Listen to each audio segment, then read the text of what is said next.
The more you hide your monsters, the more they pull your strings. You have a secret life, don't you?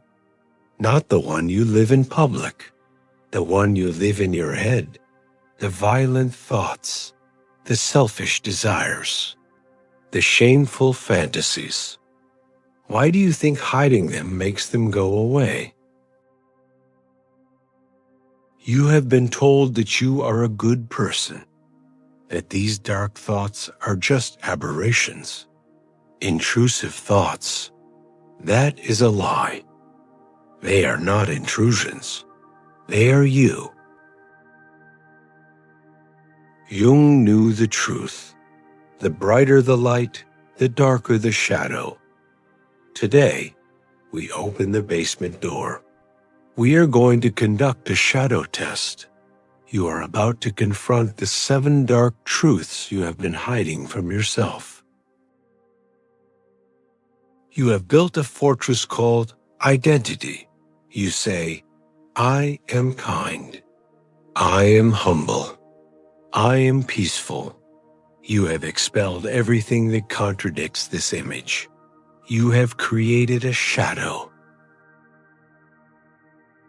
But the shadow is not a trash can. It is a nuclear reactor. The energy you spend repressing these truths is the energy you are stealing from your life.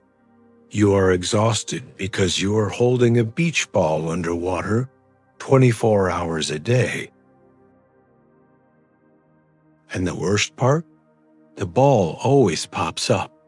It pops up as anxiety, as depression, as sudden, unexplainable rage. You are not possessed by demons.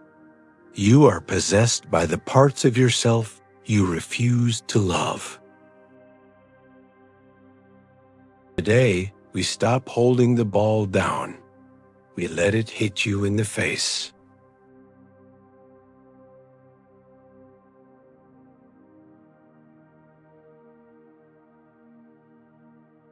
The first truth is the most terrifying. You believe you are peaceful. You believe you could never hurt a fly. You are lying. You are the descendant of the most successful predators in the history of the planet. Violence is in your DNA. You repress this because you conflate capability with action. You think feeling violent makes you a criminal. So you castrate yourself psychologically. You become harmless. But harmlessness is not virtue. It is weakness. By denying your capacity for violence, you lose your capacity for strength. You become a victim in waiting. You cannot protect anyone, not even yourself, if you do not have a monster on a leash. Look at the nice guy who snaps.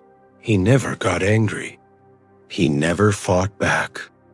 Then one day, he explodes and destroys his family or his workplace. He didn't suddenly become violent. He was always violent.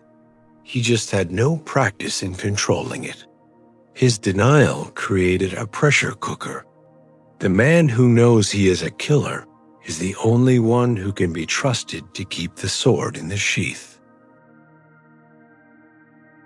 A monster you don't know is a threat. A monster you know is a tool.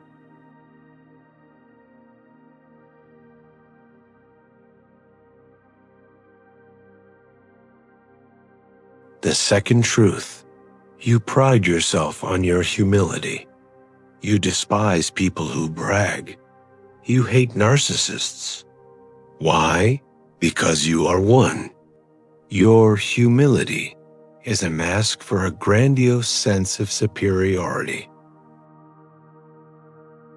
You don't brag because you think you are above needing validation. You judge the loud, the flashy, the ambitious from your high horse of spiritual or intellectual superiority. You believe you are better than them, precisely because you don't show it. This is the most insidious form of arrogance. It is arrogance that has gone underground. You repress this because you are afraid of being ordinary. You need to feel special. But by hiding your desire for greatness, you turn it into bitterness. You become the silent critic, sitting in the corner, judging the arena you are too afraid to enter. Sarah never talks about her achievements. She acts shy. But inside, she is seething with resentment when her less talented colleagues get promoted. She thinks they are just show-offs. I am the real talent. Her silence is not humility. It is a strategy to avoid the risk of competition while maintaining a fantasy of superiority. Hidden ambition doesn't disappear. It turns into contempt.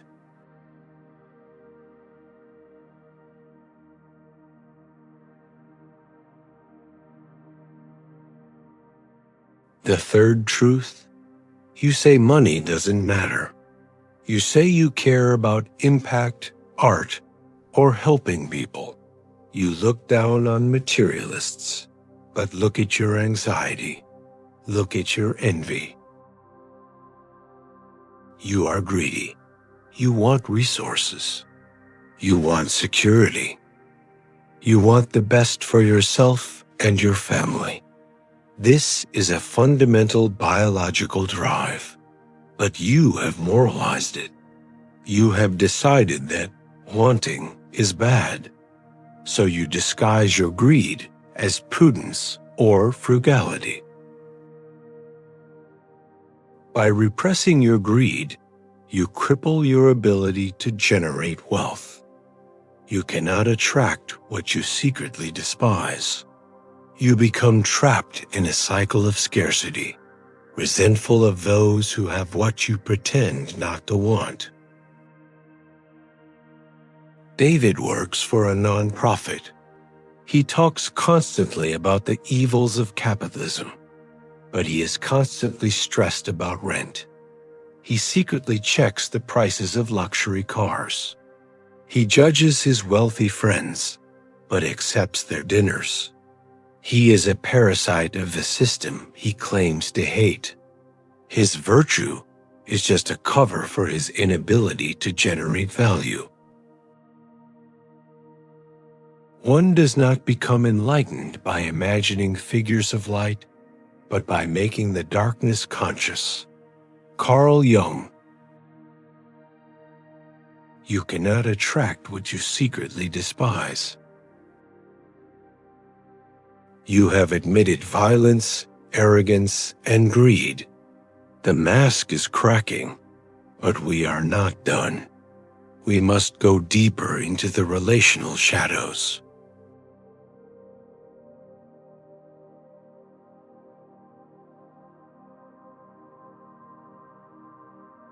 The fourth truth: you think you are honest.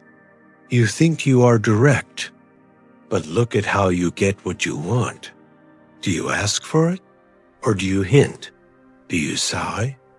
Do you withdraw affection? Do you play the victim?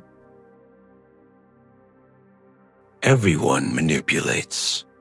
It is how we survive as social animals. We adjust our behavior to influence outcomes. But you repress this knowledge. You pretend your motives are pure. This makes you a dangerous manipulator because you deceive even yourself. You use your weakness, your niceness, or your needs as weapons to control others. You make them feel guilty for saying no. That is not love. That is coercion disguised as dependency. Emily never asks her husband for attention directly. Instead, she gets a headache. She becomes sad and quiet. She forces him to ask, "What's wrong?" She forces him to pursue her, to comfort her. She controls the evening without ever issuing a command. She thinks she is sensitive. She is a puppet master, pulling strings of guilt. Unconscious manipulation is still control.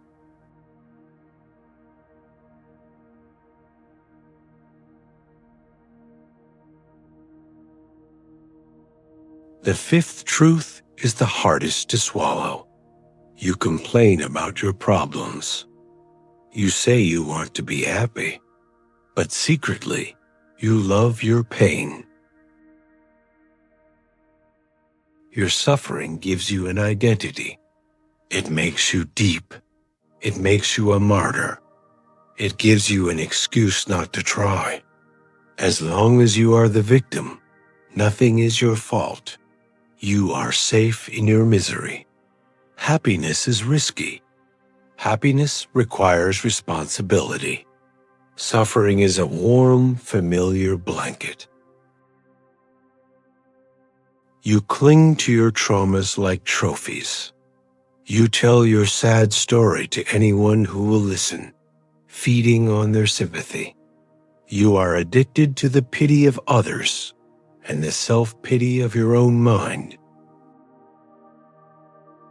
Mark has been getting over a breakup for 3 years. He talks about his ex constantly. He defines himself by this betrayal. If you took away his grief, who would he be? He would be a man who has to go out and risk being hurt again. He prefers the known pain of the past to the unknown risk of the future. He is in a romance with his own wound.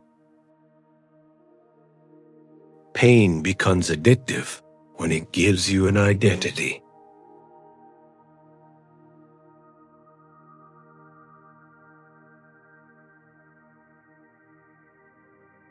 The sixth truth. You believe you are compassionate, but look at your internal monologue. Look at how you judge people. Look at the pleasure you feel when someone you dislike fails. Schadenfreude, the joy in another's misfortune.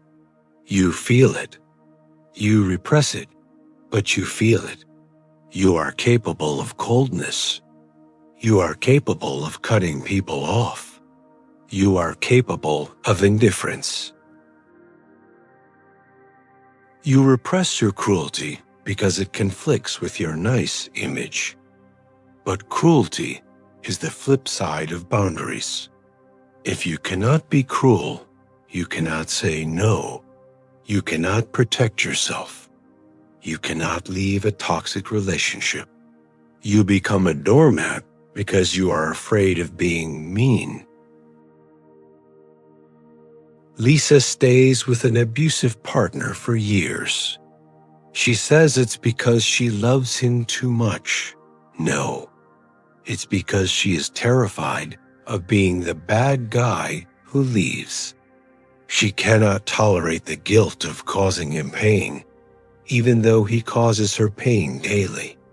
Her inability to be cruel enough to leave is destroying her life. She needs her cruelty to save herself.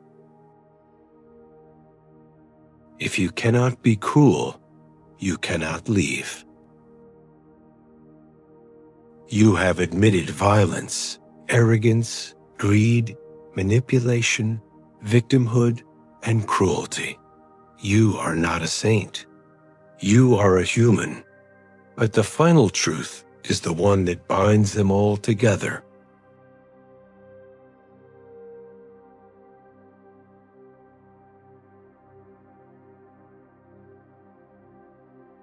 The seventh truth. You say you want freedom. You say you want to be your own master, but you don't. You want a master.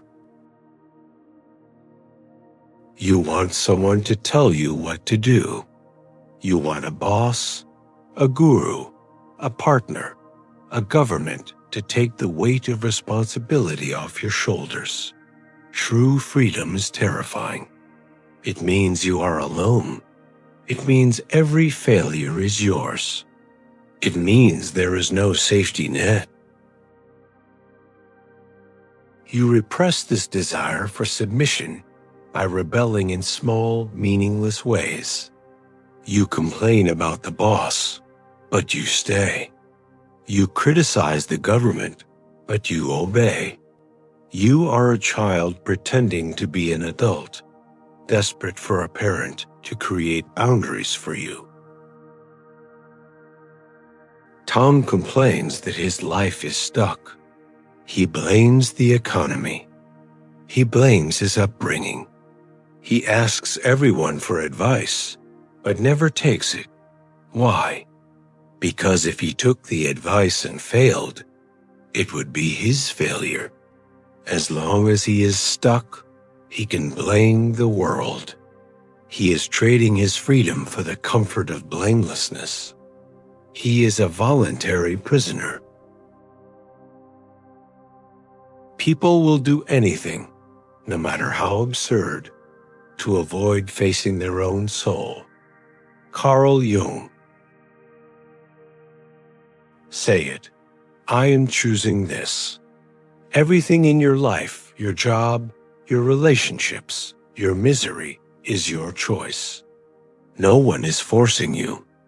You are choosing slavery because it is safer than freedom. Own the choice. Only when you admit you are choosing the cage can you choose to open the door. You thought you were a good person fighting a bad world. You were wrong. You are a dangerous, arrogant, greedy, manipulative, cruel person who loves their own suffering and fears freedom. The great, liberating truth is this: you are not a good person. You are a whole person, and the monster you have been hiding is the only thing strong enough to save you. There is no checklist. There is no cure. There is only integration. You are not a good person. You are a whole person. You can go back to sleep. You can put the mask back on. You can pretend this never happened. Or you can walk out as a monster who finally stopped lying. The basement door is open. The shadow is loose. Right, I see the monster.